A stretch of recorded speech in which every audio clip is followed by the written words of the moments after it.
Our destination for today is St. Ignace, Michigan.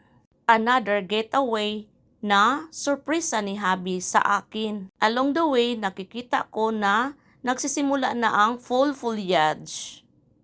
Excited much ako kasi this is our first time to stay in that place. Last year, nakapunta kami diyan sa casino lamang. So, dadaan pa kami ng bridge. Ito ang Mighty Mackinac Bridge, connecting the Lower Peninsula and the Upper Peninsula.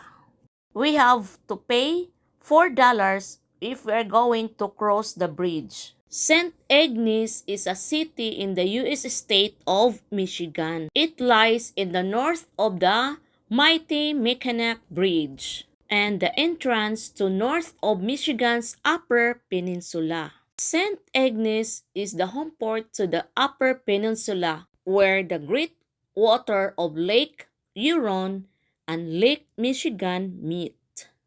Now we are entering in going to the downtown of St. Ignace. So ito ang makikita natin along the way. Ganyan ang scenery na ating makikita habang tayo ay nagta-travel.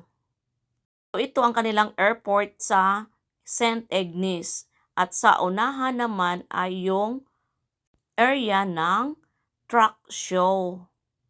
3D event ito ng St. Ignace dito. Kaya marami. By the way, maraming motels, hotels, and inns dito sa St. Ignace for tourism. Dito mo makikita na magkatabi-tabi lang ang mga places to stay. Ayan, arrive na kami sa aming destination. Thank you for watching and for your support.